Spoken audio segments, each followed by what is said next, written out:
Trisha Turner here. It is Tuesday. This is Anything But Average. I have my good friend Nick Krem with me today, and it's kind of really cool. I've had him on before, so we've been doing podcasts for about a year and a half now, but his was a while ago. Yeah. But it's really cool because he's the one that created like our intro. He's the one that created our overlays. He's the one that created everything. I love this. Thank you, Nick. I love seeing it every time, and I'll tell you what, that music, it's getting me pumped. I'm sitting up here dancing, ready to go. Yep. I love it's upbeat. That's what we do. So you guys, if you don't know, this podcast comes on every Tuesday at 12 o'clock Central Time, Facebook Live. And every week it's designed to bring somebody's success story to you. Like, what are they doing in their life? What is their success story? What are some of their secrets? Because I tell you what, this world can be negative and it can be rough. And we all got some kind of level of success. And I think the more that we share that and the more we bring that out, we will definitely be in a better place. So I want to kind of give you guys a backstory in case y'all don't know Nick. Nick and I have been friends for years, like even probably when I started the brokerage, which was 5 years ago. And he used to run an ISA company, Appointments Today, I think it was called, right? Yeah, you are correct. That's how we met. Yeah, that's how we met. And dealing with Nick, for one, he's high energy, as you see, but he was always like dedicated to making me happy, making sure we were doing everything we needed to do, making sure that his company was doing everything they were supposed to do. And we just developed this level of trust and respect. Yeah. Well, now move forward, probably 5 years. He's not there anymore. He has taken his company. He's got his own company now. Yeah. He and his brother, they've taken their own company to do like crazy things, especially in the last 12 months. So Nick, I want you to kind of give everybody a little bit of your backstory, what you're doing now and how your life has changed in the last 12 months. Man, that's a lot. But yeah, you're right. You know, from the call center days, I started out by calling 15 hours a day. And at the time, you know, I needed the money. So, you know, I needed to dial a certain amount of hours so I can get the income coming in. And what I really learned during that time was what goes into the back end of being an agent. What are the different value propositions? Because you name a value proposition, I was on the phone pitching it somewhere in the U.S. Because I was at 8 a.m. on the East Coast to 8 p.m. on the West Coast. So from dialing so many hours, from working with so many great agents such as yourself, we really got the foundation for what is it an agent's day-to-day looks like. And for me, with marketing and branding, helping agents with content, I think that's super important. Because a lot of times I look at these courses, I look at what some people are telling agents to do, and I'm like, you know that they still have to go out there and sell homes, right? Right. You know they have to still pick up the phone a lot of times. They have to go help buyers. I think a lot of these courses, a lot of this content, a lot of these concepts are made for an agent that doesn't buy or sell, that spends 24/7 online. So what we decided to do was go the opposite direction. How can I get the minimal effective dose where agents can still have a brand presence, still go online and use technology and not the other way around, not have technology use them and drain them. Because as agents, again, it's just, there's so little time in the day for an agent. And then at the end of the day, oh yeah, now you have to learn how to shoot video. Now you have to try and spend hours trying to learn these scripts. And I just don't think that's the right way to do it. I believe that's a shiny object syndrome. There's a lot of marketing, a lot of companies that have this shiny object syndrome that's built for agents to spend 4 hours, 5 hours a day trying to learn social media. And that's just not realistic, right? So we built our company based on the fact of like, how can I make this as easy as possible for agents? And for us, within that time, I started my own company less than 3 years ago. We're almost coming on that 3-year mark. And we've been able to get in all 50 states and 11 countries because we made video easy, because we made content easy. And like you said, we were able to make that shift pre-pandemic because we knew business was going this way. Yeah. Right? We knew people were going virtually. We know people were going digital. We knew the importance of social media. And mainly because we saw agents who were less qualified, less gifted, less talented than some of the agents we worked with, and they were just selling more homes. And we're like, this social media thing is really powerful. Yeah. And we really felt like the best agents needed to be on social media because they have the ability to help more people. Mm-hmm. But also the best agents are usually the ones with the least amount of time. Yes. How can we get these great agents and these great individuals on social media? And for us, it was making it as easy as possible.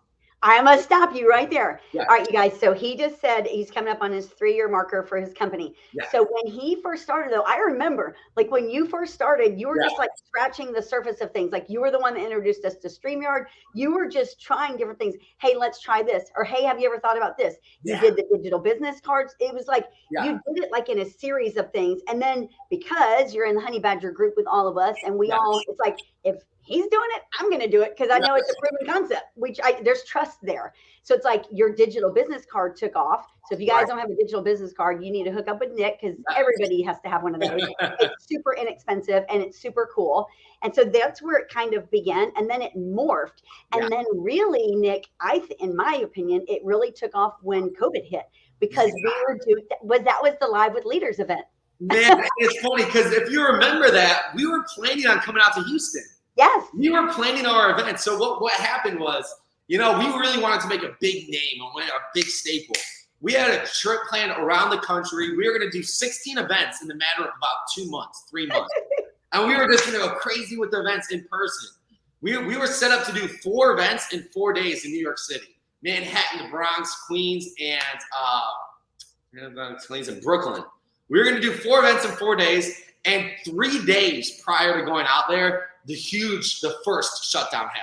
That's cool. So now all of a sudden, all of the events, everything that we just planned to grow our company exponentially, granted, this was before we got in all 50 states. Yes. We haven't been in any other countries yet. No. So for us, this was like our huge coming out party. We were like putting our money aside. Like this was when we were first starting. So what little money we had was all geared towards this. And all right, stop right there. Yeah. When you guys, because y'all, if y'all don't know, like Live with Leaders was a huge event. Like when he says they were going to be hitting everywhere, it wasn't like going to a restaurant and doing some small venue. No, they were in major metropolitan cities with top producers and pulling in huge audiences. So to prepare for something like that, you guys had to have been planning on that for months, correct? We were planning on it for months. We were coming up with the concept. We were already marketing. Yes. Cities ahead. We were just getting ready to start marketing Houston. And that was like our 4th or 5th event in the stop. So we were marketing many events, and all of a sudden, overnight, all that energy was, I'm not saying wasted, but it was just poof, it was gone. But look, like what, and I remember too, because it was like, holy crap, this event just got canceled. And it was like one after another. This is canceled. This is canceled. We were like, what are we going to do? And what a lot of people would do in a situation like that, they were like, oh crap. They quit the ball and say, well, that's it. They retreat. But you didn't. Yes. You were like, so actually, it was that night. If you go back to the text thread, you'll see when the shutdown happened, and you'll see about a 20-minute span, and that was me pouting. Not gonna lie, for 20 minutes, I'm throwing stuff, I'm pouting. I'm like, I can't believe this would happen. But then after that 20 minutes, I remember I looked at my business partner. I'm like, what if we just did this virtually? What if we just had all 16 people we were gonna have speak and do this as a virtual event? And then I set out the best part, and this is why I love the EXP group we're in, the Honey Badgers. This is why I love the partners that we have. I sent out a group thread, and within that night, all 16 speakers said, yes, let's do it, let's go, let's lead the way in this. Now, I'm not saying we had the first virtual events that was out there, but we were damn near close to one of those first virtual events. We made sure that we pivoted, and it was just amazing. I was expecting maybe 4 or 5 speakers to say, no, or maybe next time. All 16 that night, it was amazing with everything that was happening in the world, said yes to doing this event. And I'll tell you what, we had 16 speakers from across the country. We had over 10,000 agents tune into this live. And this is just a testament to the speakers. The average watch time was 5.5 hours. That's crazy. So and the event, like how many hours did it run? I can't remember. About 8, 9 hours. All right, you guys, y'all listen to that because y'all see how virtual events have gone since then. So that was like right when the pandemic hit. Right. Since then, people do like small events. They'll do 45 minutes. They'll do an hour virtual, 2 hours maybe. This went on all day long. He just told you over 10,000 real estate agents have watched it. And 5.5 hours watch time was just amazing. And I'll tell you what, we tried making it. We were trying to make it like the Super Bowl of real estate events. We had commercials. We had intros. We had everything in between. We were really trying to make this a virtual experience. We're still, to this day, getting people. This was over almost 2 years ago now. Yes. And we're still having people reach out to us on behalf of Live with Leaders. I was just talking to another agent of ours. They're like, well, we just brought this agent over. And actually, the first time we reached out was Live with Leaders. And that's when they first tuned in. So for us, this was a big coming out party. And even more so, putting on showcase what we could really do in this virtual world. You know, so that's like a testament to you, because here you were blindly going into this thing and it turned into one of the biggest, best events ever. And from there, your business has grown exponentially. Oh my gosh. From there, when we showcased what we could really do virtually, and I'll tell you what, I've seen other virtual events And, they'll have like a speaker here and there. Like we said, we had commercials, we had intros, we had overlays, we had the entire works for this entire presentation. And for us, we really just showcased what it looks like to be prepared for virtual, to be on social media, and to really look like an expert that you truly are. Because again, that's another big reason I feel like the top agents don't always get on social media. No. If they don't look and sound like the expert they are in person, they don't want to do it. Yep. And I respect that. I really do. Because if I am an expert, the best person to sell your home, and I can't convey that properly on social media, I wouldn't want to do it either. But what we were able to do is show that, hey, these are experts. And in a simple, easy way, where we just told the speakers, be here at this time and we'll take care of the rest. Yeah. Yeah. You made it easy. And if you think about it, like most virtual events and in-person events, they usually have like redundant things going on. Yours did not. Like every speaker had a different topic. Yeah. And all of it was in some way, shape, or form on how to be successful in real estate or in any business, really. It was on mindset. So it was mindset we started with. Then it was like listings and growing a team, how to win every listing. Yep. Then we got into social media, and then we ended with team growth, actually. We did. So you guys, if y'all don't know the statistics in real estate, like the failure rate is 87 to 91%, y'all don't sell. They aren't successful in real estate. They sell less than 6 homes a year. We call them average frustrated agents, and it's the truth. Yeah. And so when you look at that content that Nick put together, that many hours of experts just dishing out stuff to help people grow their business, I think that was the coolest thing ever. Can people still get that? Yes, if you go to livewithleaders.com, you can still get the entire presentation, all 9 hours. You guys can just go to livewithleaders.com and get the entire 9-hour virtual event. And for us, like you said, that was really our big coming out party. Yeah. We had content cards. We were just starting to go. We're only 2 months at that point. And then we were like, wait, there's a whole nother virtual side. So that's when we started coming up with Krem content, where we go in, we create your own live show like you see here. Create your own live show, create everything done for you. So that way you guys can go into StreamYard, shoot your shows and get moving. Then we start into the repurposing with Instagram and going on to different processes. For us, we've always worked with the top tier agents. I know everybody says we work with the top 1% agents. And I get that. It's a good marketing point. But for us, we always made sure that we did work from that room in Key West, Trisha. I know you were there the first and second time, correct? Second. The second time. Yep. From the first time we were in this room, we were with top team in California, top team here in Florida, Jake Kinder, Mike Reese, all these guys. Yeah. And for us, we just listened to what are these guys' problems. If we could solve this room's problems, we could solve a lot of agents' problems. Big time. That's what we stuck to is like if we can solve Jay's problems where Jay has a minimal time in a day. If we can create products and services that he can utilize, then any agent out there can plug into this and utilize it at a high level. So for us, it's always came down to how can we solve these agents' problem with taking the least amount of time out of their day, and even more importantly, taking the learning curve away. Well, here's what I think. Yeah, go ahead. Like with Zillow, in Zillow, they're always our competitor. In Redfin, anyone that's got the disruption, they have the big dollars to spend. I believe if you're not on social media, if you're not in people's faces, you're going to be irrelevant. It's just a matter of time. And I believe what you guys have been able to do is to help people never be irrelevant. They're always going to be in people's faces and they're always going to stay relevant. And that's insane. And especially with COVID, all it did was speed up the process. Yep. It didn't change anything. It really didn't.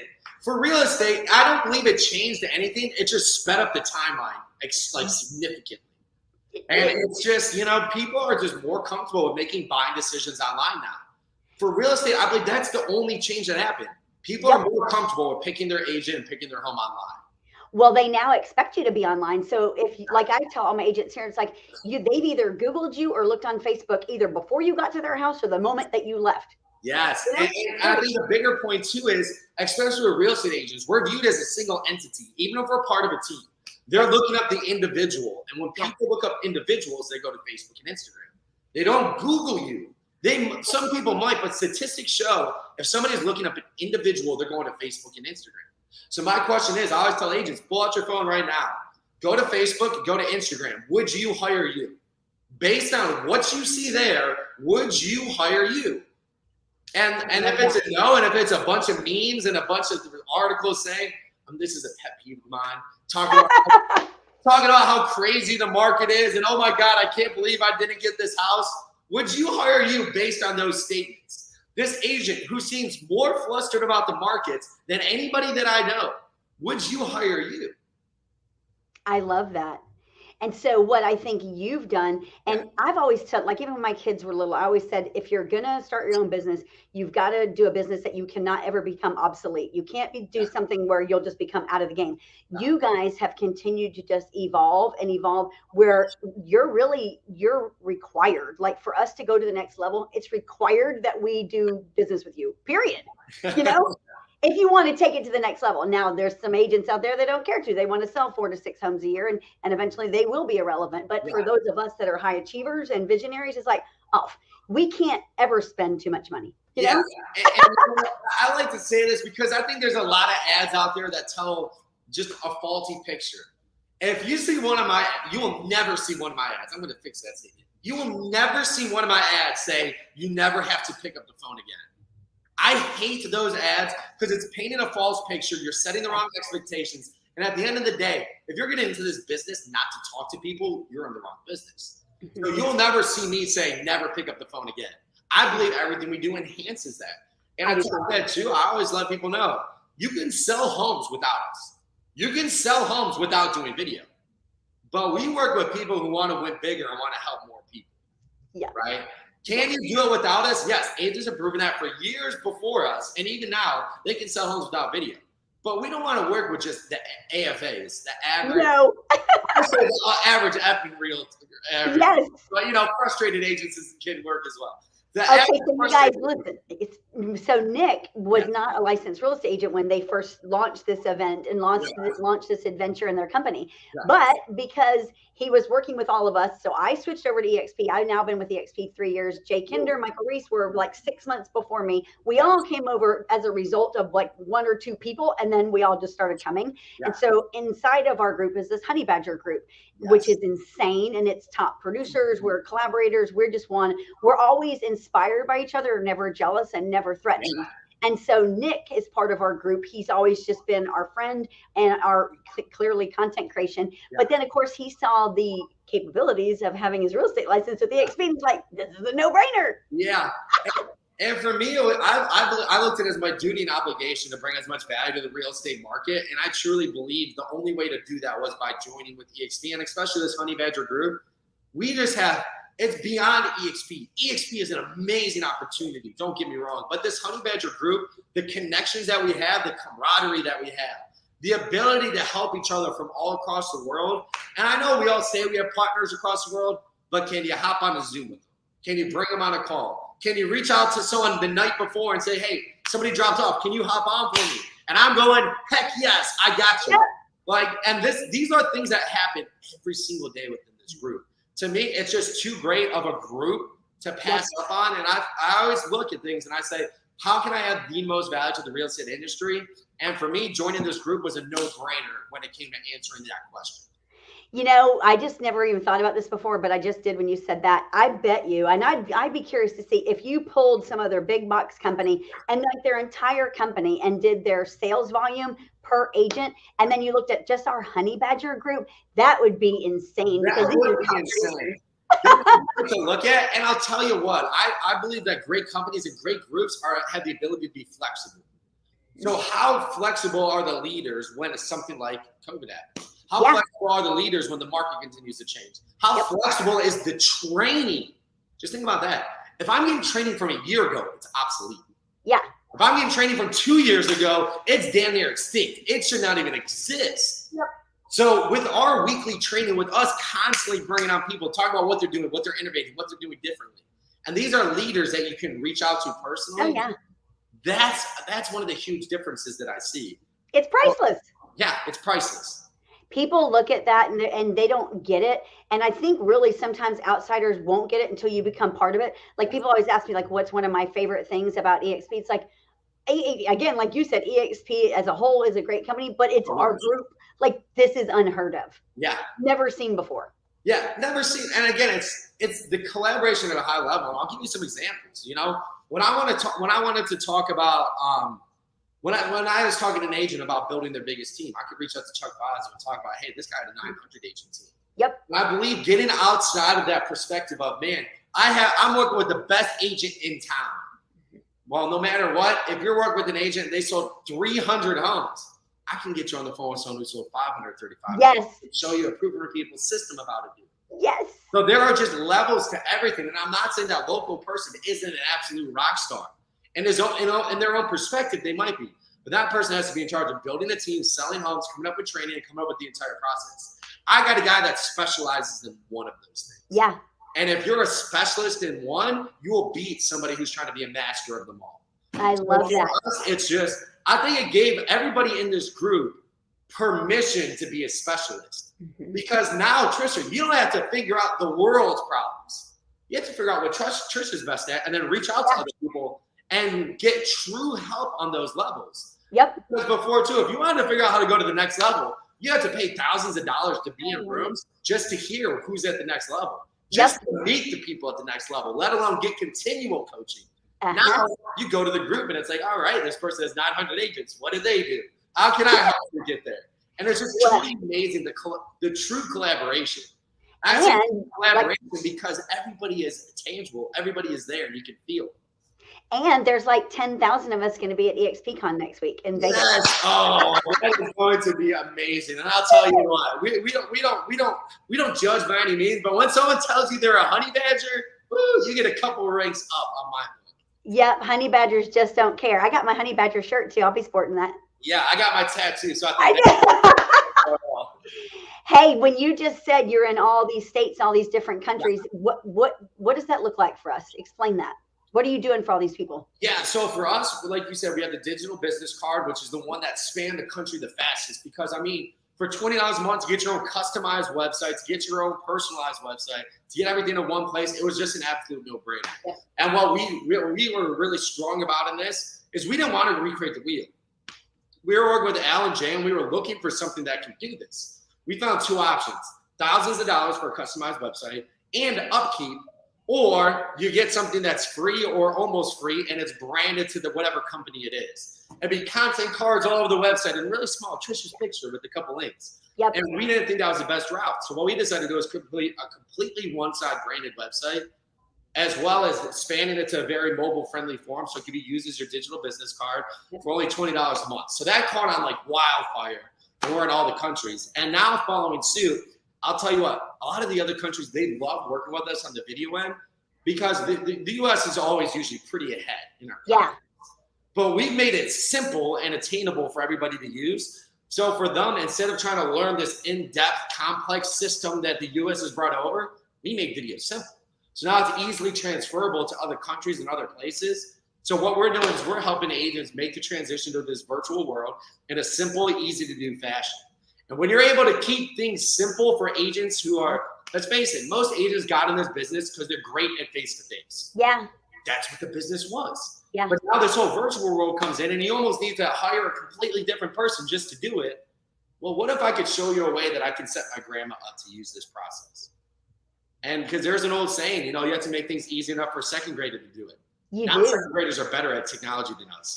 So we have to look at this like, all right, how can I make this easy enough for my grandma or somebody to use this?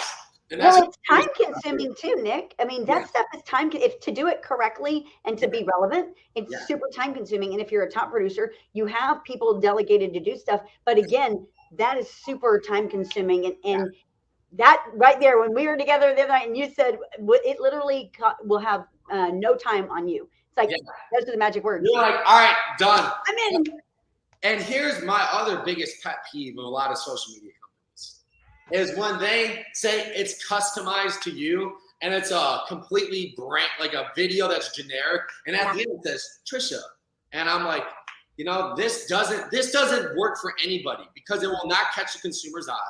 It will not create yourself as a personal brand in front of them. And when you see just all these pictures with your name in the corner and that's customized branding, I believe that's just a straight up lie. And on top of that too, it doesn't work. Yeah. There's so much media, like there's so much content being posted on social media. If you're posting a blanketed picture that anybody can use, you are not going to catch consumer's eye. So in my mind, that's unethical and it just does not work. So for us, we do ask for the person to sit in the seat and shoot the video. To me, there's no way around that. If you want your face to be the most well-known, we have to have your face. You kind of do. But if I can show you how to do that with just 30 minutes a week, and then we take care of the rest, that's what catches a lot of people's eyes. That's what helps people get to that next level. Do y'all hear that? Do y'all hear how easy he makes things for people? Yeah. And you see how energetic he is? And if you see inside like his portfolio of the people that he works with, that is insane. Yeah. And you know what, Nick, when in my opinion, like you can work with a bunch of bottom feeders, you know, and they're always struggling to pay their bills. They don't really see the value in you, or you can aim high and go for the top producers who know what kind of value you bring, who don't want to do business with anybody but you. And that's what you've done. And I believe when you get that kind of a circle together, again, they just tell their friends, and that's how it grows. It's proof of concept. You've now been doing it. Here's something else that we looked at too, and I appreciate you saying that, because we really do. We want to work with the top agents. Yep. Number one, you're right. They do pay their bills. That's a good thing. But I also believe if people work with us long enough, they will be able to pay our bills and then some. But I also look at this. We only want to work with the top agents because I believe we can make any agent the most well-known one in their market. So I think I have a duty and obligation to the end user, the people looking to buy and sell homes, to work with the top agents. Because if I don't, I can make a bad agent look amazing. Yes. And who am I really helping by doing that? Yeah. I never thought about that. I'm really only helping myself, because I'm helping that agent believe that they're great. And then that the end users are believing that person's great. Yeah. And, you know, that person doesn't want to get better and go get the coaching and training they really need. And the end user, you know, they suffer because they're not working with a great agent. So I believe it's my duty and obligation to only help the top agents, because in that turn, everybody wins. Mm-hmm. You know, I think that's super cool that you just said that, because I never thought about it like that. And it takes me back to a conversation that we had just when you were in town, and we talked about when you were running the call center, and you were like, you know, I was getting complaints from people that the call center just wasn't doing what they said. And you were like, that didn't sit well with me. We weren't doing what we said we were going to do, and customers were upset. This is still your belief. That's your belief. It is 100%. I always want to make sure we over deliver. Yeah. There's some sayings that I love just putting them to bed, you know, under promise and over deliver. No, I'm going to over promise and over deliver. Yes. Because we can do everything we say we're going to do, and we're going to show you and make sure that you implement it. Mm-hmm. So for us, you know, I'm never going to undersell us just so people come in and they're excited. I'm going to oversell how easy it is and then make it even easier. That's what our goal is, and that's what we want to continue to deliver to the market. I want to tell people how great we are, because I also know what other companies out there are capable of doing. And I'm not saying they're doing it purposely. It's just, what's the easiest way? It's like, well, you get a blanketed video and put their name at the end. But I don't believe that helps anybody. So I want to make sure that we get people out there. We get them motivated to shoot video. Yeah. It might sound crazy, but if we can crush every limiting belief you have, get you in front of the camera in an easy way and efficiently, that's what gets people excited. Yep. Hey, what does the next 12 to 24 months look like for you? Ooh. Oh, before he answers that, you guys. So for one, if you like his energy and you want to hear more about what he can do and get face to face with him, we have a big, huge event coming up in January. Nick is one of our speakers at that. We'll give you more information about that later, the place, the time, all that, but just kind of know it's about the second week of January, and Nick will be there and be present. So Nick, tell us, outside of our event, what does the next 12 months look like for you?